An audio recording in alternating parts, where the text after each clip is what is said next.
Okey, nampak full kan?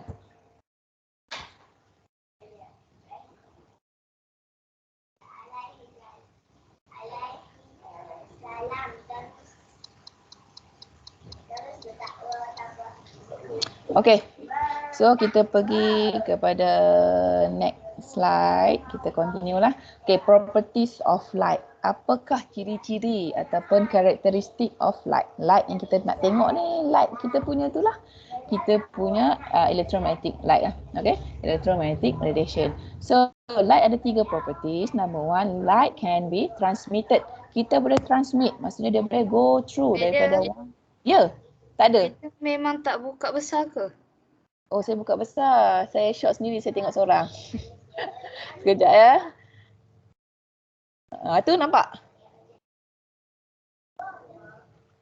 Besar lagi tak? Ke tak ada juga? Tak ada. Tak ada eh?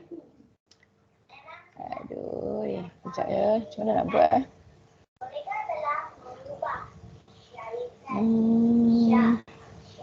Mana ke tadi?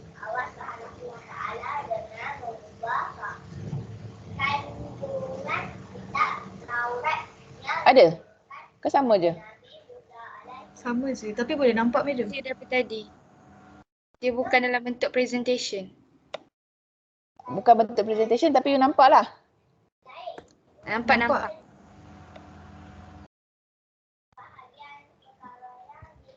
mana saya nak buat kan? Bagi dia besar. Kenapa dia? Sekejap saya try lagi sekali kot. Ada cara ke apa ke? Okay, bismillahirrahmanirrahim. Ni apa dia?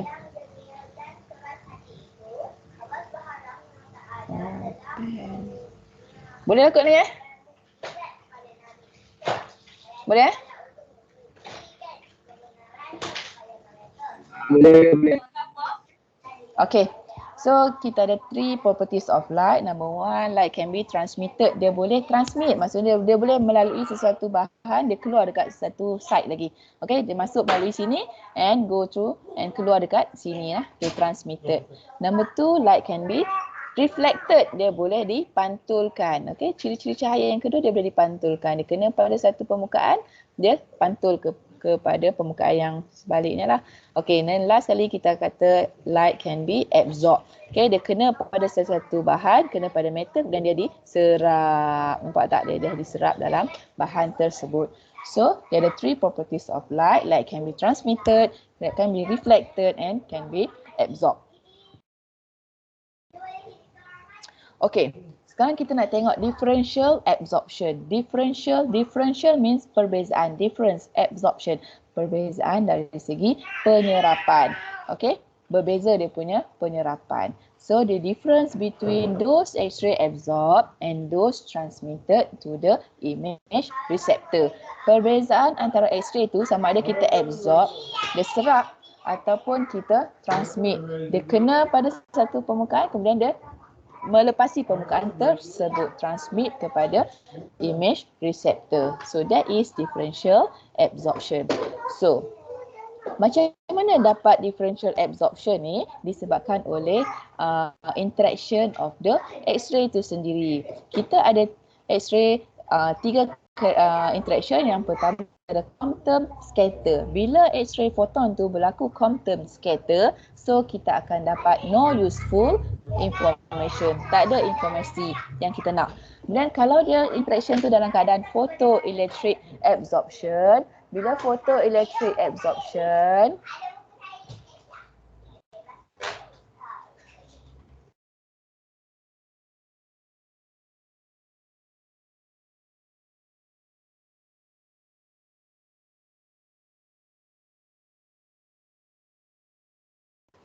okey, kemudian kita ada photoelectric absorption. Photoelectric absorption ni maksudnya berlaku penyerapan, absorb of the photon. So dia akan menghasilkan kawasan yang lebih light, okay, bright area on the image. Image kita akan nampak lebih bright, lebih light, lebih cerah. Okay, last kali kita ada transmitted X-ray. Bila transmitted X-ray, dia akan menghasilkan image yang lebih dark. Okay, akan dapat grey area on the image. Ya? Madam. Slide saya. madam tak bergerak. Oh ya. Okey, sekejap saya buat balik sekejap Pangkal tu kot. Sekejap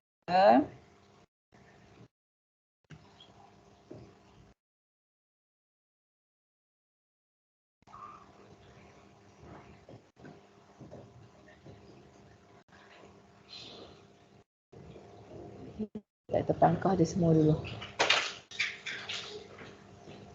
Okey, bismillahirrahmanirrahim. Okey, buka dulu kat sini.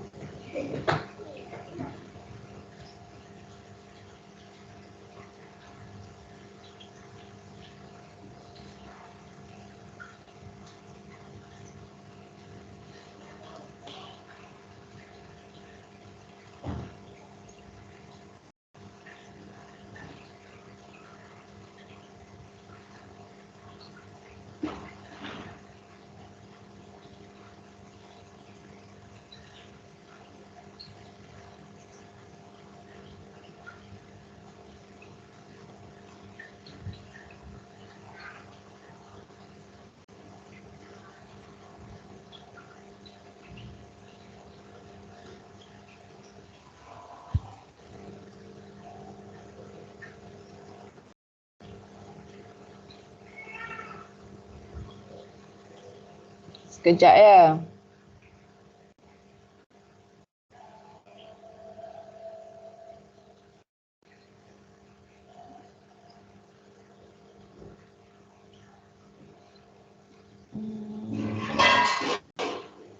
Kalau macam ni, korang nampak tak? Nampak madam. Clear tak kalau macam ni? Tak Clear. pula. Slide dia tak berjalan dah. Oh, jalan.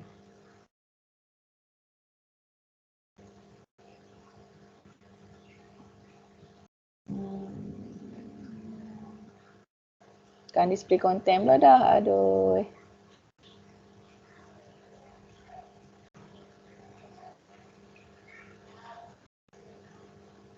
Okay.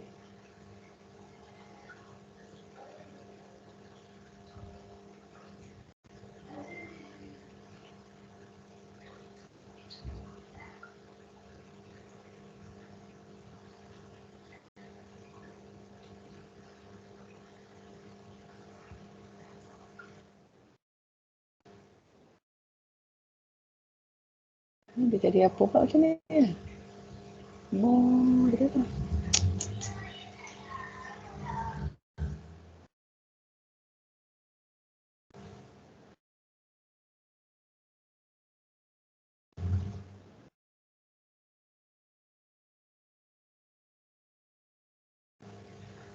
Okey. Ini nampak besar ke kat awak? Ke kecil je?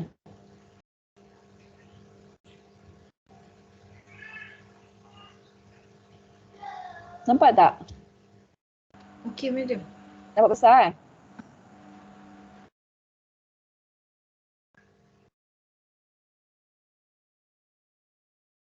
Okey. Kalau you nampak okey lah. Tapi kalau kecil bagi tahu saya sebab saya nampak kecil je benda ni. Okey, so properties of light tadi dah tengok.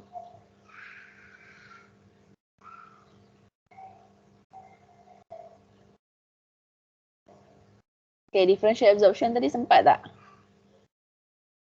Okay, kita ada 3 jenis interaction lah. We have 3 interaction yang memberikan perbezaan dari segi absorption. So, number 1 kita ada Compton scatter. So this Compton scatter interaction dia akan menghasilkan informasi yang kita tak nak, no useful information. Dan kita ada photoelectric absorption. Bila berlaku absorption, so image kita akan lebih light, lebih bright, okay? Lebih cerah. So area pada image akan lebih cerah disebabkan oleh photoelectric absorption.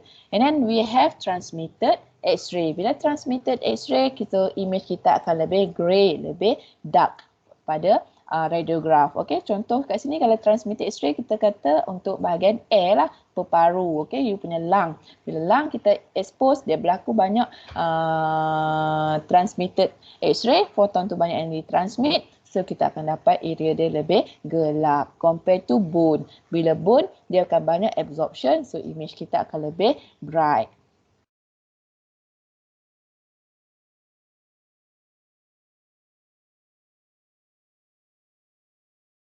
Okay, so this diagram lah, tengok diagram ni. Ni kita primary X-ray lah kita kata. Okay, ni kita punya X-ray tube here.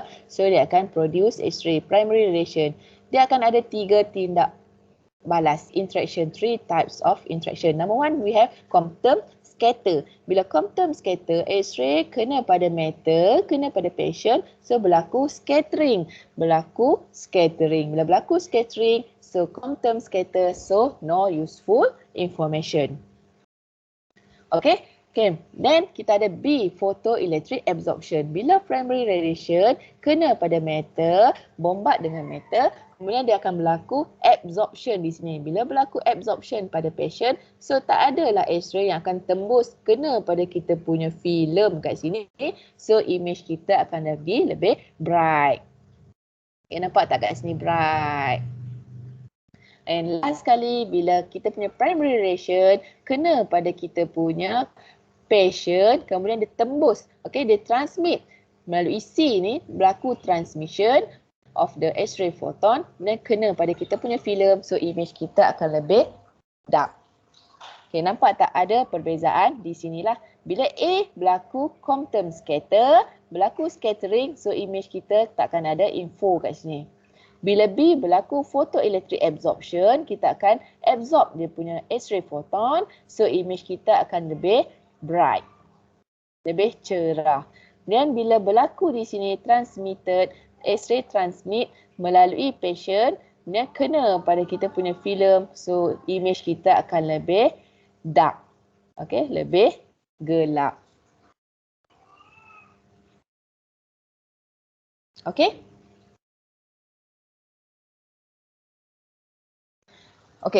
Tadi kita dah tengok dah radio pack, radio loose pun dah clear lah apa dia punya definition.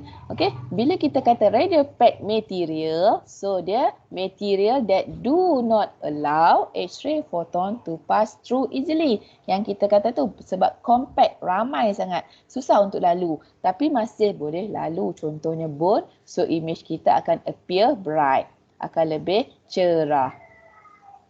Contoh bone. Cuba bayang kalau kita X-ray bone, kita akan nampak image kita lebih cerah. Kemudian kalau kita kata radiolucent material yang lebih mudah untuk lalu, senang untuk loose, can easily to pass through.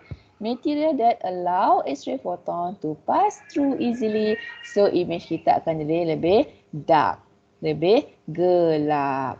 Appear dark. Contohnya dekat lung, disebabkan oleh air. Air mudah untuk lalu, so kita akan dapat image yang lebih gelap. Tengok kat sini kita ada yang A ni adalah state wedge dan B kita punya image yang terhasil lah. Bila kita ambil satu state wedge, baji tetangga ni dia ada satu ketul lah, satu ketulan besi. Kemudian kita punya state wedge ni kita letak di atas, bawah dia kita lapikkan dengan satu filem. Kita ambil kita punya state wedge. Contohnya ini state wedge. Ini you all punya state wedge. Nampak tak? Dan kat sini kita punya filem. Letak filem kat bawah dia. Letak filem kat sini. Dan kita akan expose dari sini. Nampak? X-ray akan kena kita punya state wedge. Kemudian tembus baru sampai kat kita punya filem. Tangan saya ni adalah filem. Kemudian kita ada state wedge kat atas. Kemudian kita letak filem kat bawah dia. Kemudian kita expose lah dengan X-ray. Ini state wedge. Ini filem. Tangan saya ni adalah filem, letak di bawah dia. Dan ini kita punya state wedge. Phone ni state wedge. So, ini radiation yang datang dari atas. Bila kita expose, X-ray datang, kena pada state wedge yang pertama. Dia ada perbezaan. State wedge ni dia ada perbezaan dari segi dia punya thickness. bila perbezaan dari segi thickness, ketebalan, so dia punya density, ketumpatan bahan tu sendiri pun akan berbeza-beza. So yang lebih higher thickness ataupun lebih thick, so dia punya ketumpatan lebih tinggi. Okay, ketumpatan bahan tu. Ketumpatan bahan lebih tinggi compare to yang lebih thin, yang lebih nipis, so dia punya ketumpatan akan reduce, akan kurang. Okey. Kemudian kita expose dengan radiation dekat akan kena pada filem. Dan kita proses this film, kita proses filem ni, kita cuci filem tu, so kita akan dapat image yang macam ni. So, untuk yang lebih thick, the thicker punya part, so image kita akan lebih cerah, bright. Disebabkan oleh high density punya material. High density material, ketumpatan lebih tinggi, so image kita akan jadi lebih bright. Compared to second step. Second step, dia akan kurang sikit dia punya density, so film kita akan dapat lebih grey. Dan third step, tambah sikit dia punya grey. Dan fourth step, lebih grey. Dan last kali, tukar bahagian paling nipis, last steps ni, so kita akan dapat image kita lebih gelap because of low density. Lebih nipis, density ketumpatan dia akan lebih kurang. Bila ketumpatan kurang, image kita akan lebih gelap. Okay? High sikit dalam dia punya density. Optical density. Okay? Optical density nya lebih gelap. Degree of blackness lebih gelap. Tetapi material ni, dia punya density of the material adalah lebih rendah. Faham tak? Faham, madam. Faham, madam. Okay. Sebab tu, kenapa bone kita dapat image dia lebih cerah? Disebabkan oleh the density of the bone adalah lebih tinggi. Bone adalah high density material. Atomic number dia lebih banyak. So kita akan dapat image dia lebih bright. Compare to kita punya lung kita ni, jantung, kita punya paru, density dia lebih rendah. Dia punya atomic number dia lebih rendah. So kita akan dapat image dia yang lebih gelap.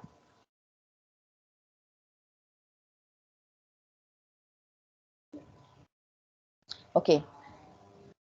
Effective atomic number ni boleh menyatakan dia punya density of that material. Okay. So untuk muscle kita tengok in human tissue for muscle effective atomic number dia 7.4.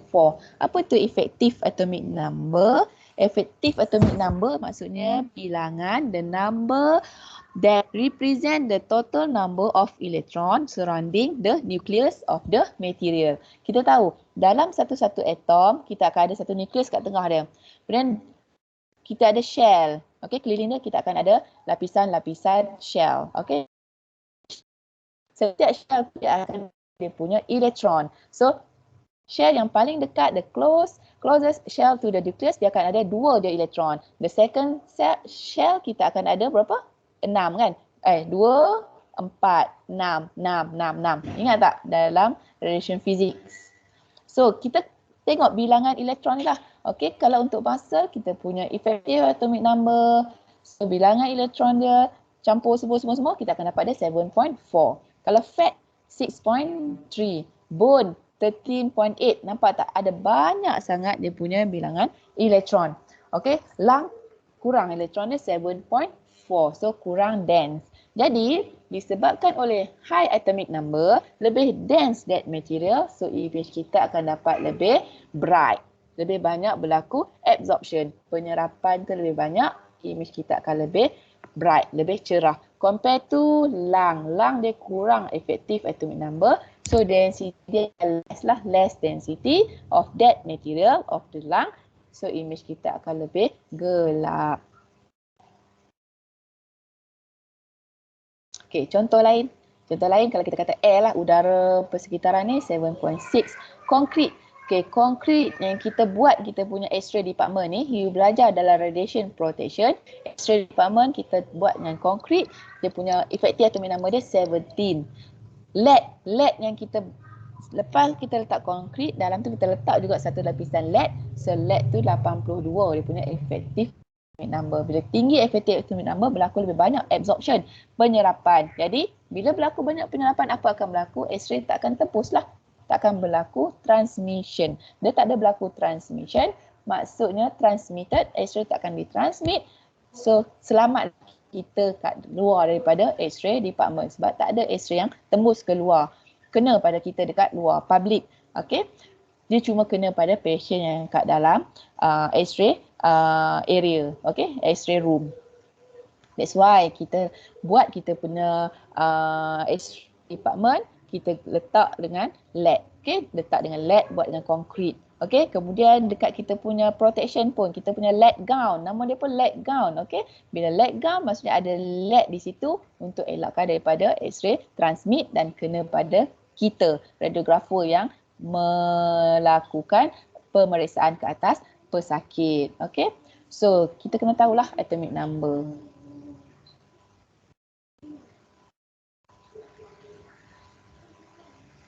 Okay, basic principle of radiographic image formation.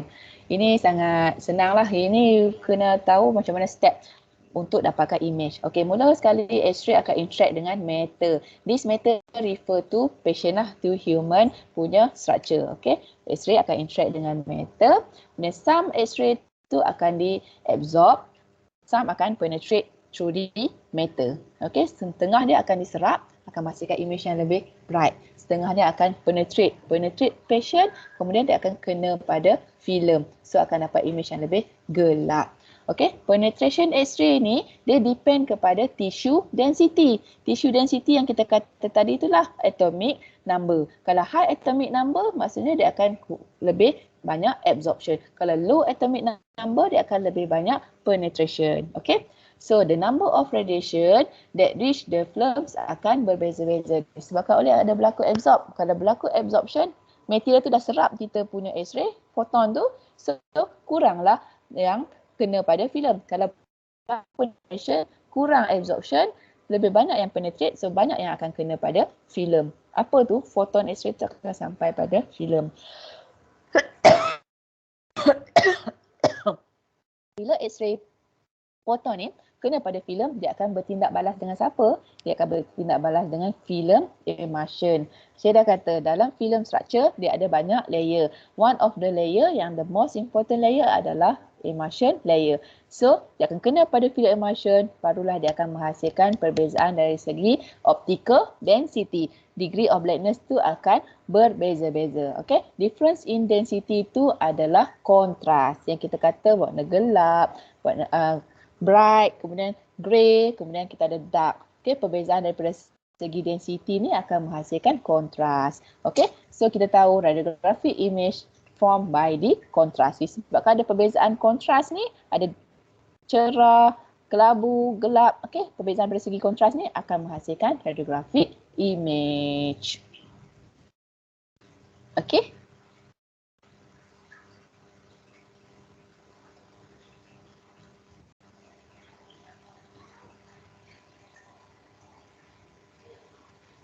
Okey. Ni kita punya contoh radiograf lah. Okey, kita dah kata kalau high density material contohnya bone. Dia punya atomic number dia sangat tinggi, lebih tinggi daripada orang lain. So image kita akan lebih bright. Compare to kita punya lung. Okey, kawasan ni kita punya lung, peparu, dia lebih air. So air dia punya density dia akan lebih rendah. Bila less density berlaku banyak penetration. Berlaku banyak penetration, image kita akan lebih dark, lebih darker. Okay, this one is tissue.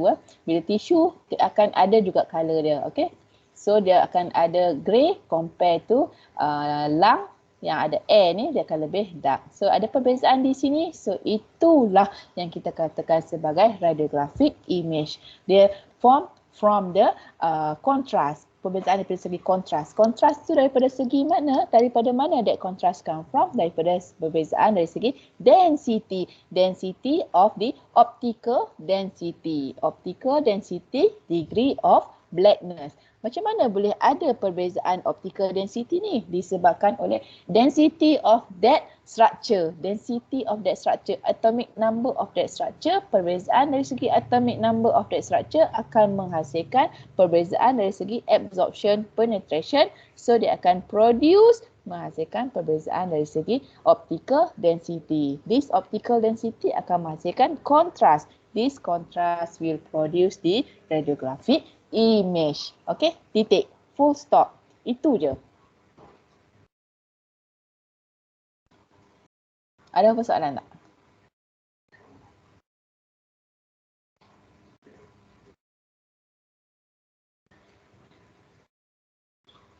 Semua clear ke?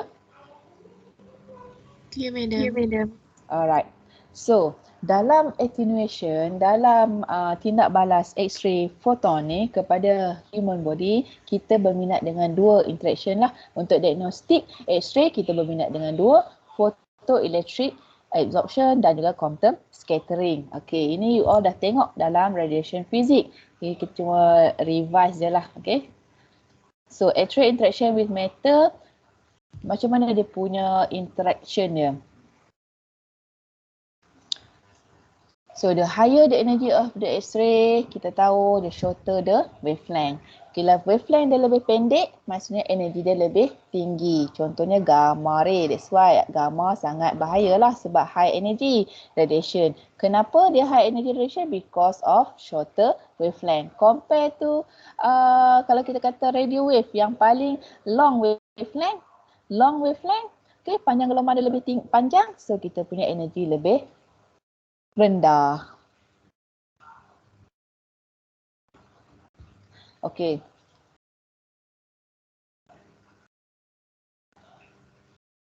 Nampak tak saya lukis ni? Nampak tak? Nampak. Saya ada buat. Okey. Ini kita punya structure atom lah. Awak dah tahu dah ni. Okey, kemudian kita ada shell dia kan? Mana tak jalan dah. Okey, ada banyak lah dia punya lapisan-lapisan energi dia, level energi. Okey. Dan kita ada kat tengah ni adalah satu nukleus. Nukleus dekat tengah-tengah. Okey, kemudian kita ada dia punya shell lah, lapisan-lapisan dia. Outer shell, inner shell. Okey. Kemudian dekat shell ni kita ada elektron. Kan? Elektron dia start dengan 2. Yang paling dekat dengan nukleus ada 2. Ke dah lupa dah exam hari tu? Exam SEM 2 pun tak? Okey, kemudian dekat luar daripada 2 ni kita ada berapa elektron pula? 8. Yang kedua terus 8 lah. 2, 8 dan seterusnya lah. Okey. So, kita kata kalau low energy X-ray dia akan bertindak interact with whole atom. Bila whole atom maksudnya keseluruhan ni lah.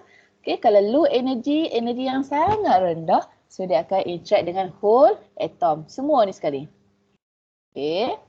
Tapi kalau dia pergi ke moderate energy X-ray, X-ray yang sedang, yang sederhana. So dia interact dengan elektron. Ni elektron dekat setiap shell ni.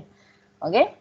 Tapi kalau yang lebih high energy X-ray dia akan bertindak dengan nuklei dekat nukleus. Dia boleh pergi lebih dalam.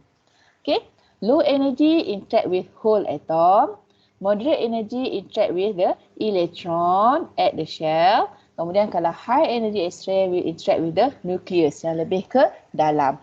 Kalau bertindak dengan nucleus ni dia lebih kepada untuk treatment, untuk rawatan, okey, radioterapi. Okey, kalau macam kita untuk diagnostik hanya untuk ambil gambar nak tahu penyakit apa, so kita lebih kepada moderate energy X-ray yang berminat dengan elektron.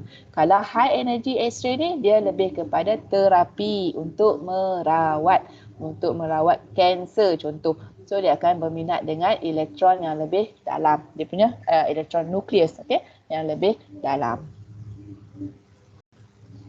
Okay, so we have 5 form of X-ray interaction. Kita ada classical scattering. Okay, then we have quantum effects. Next, we have photoelectric effect.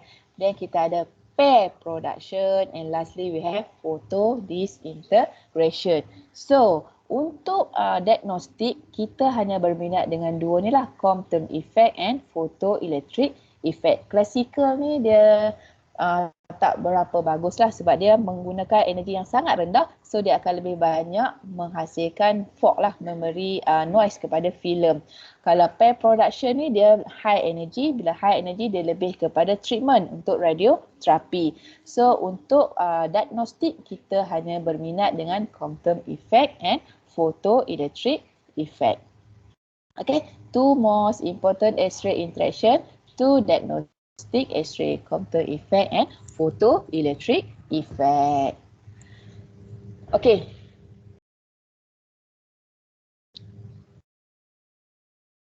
Ada apa-apa soalan tak sampai sini? No, madam. Ada semua okey. Tak ada, madam. Alright. Semua faham ke? Faham. Faham, madam. Okey. Okey. Kalau tak faham, saya ulang lagi, you boleh tanyalah.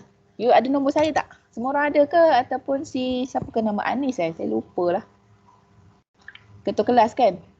Ketua kelas Anis.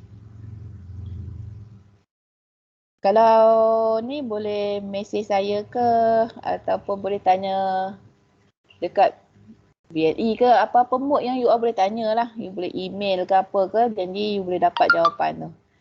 Okay, kalau siapa yang tak ada nombor saya, 018 243 6853 018 243 6853. Okay, boleh WhatsApp saya. InsyaAllah kita akan cubalah. Sebab kita tak ada nak bersemuka kan, so payah sikit. Okay, nanti saya akan masukkan nota ni dalam VLE. Kemudian saya akan cuba upload video ni dekat VLE pun ada. Saya akan cuba masuk dekat kita punya Facebook. Okay? In case kalau you tak boleh nak tengok, susah nak pakai data banyak, so tengok dekat Facebook kita lah. Kat Facebook kita tu boleh tengok bila-bila kan, sebab dia tak perlukan data. Entertainment dia tak perlukan data.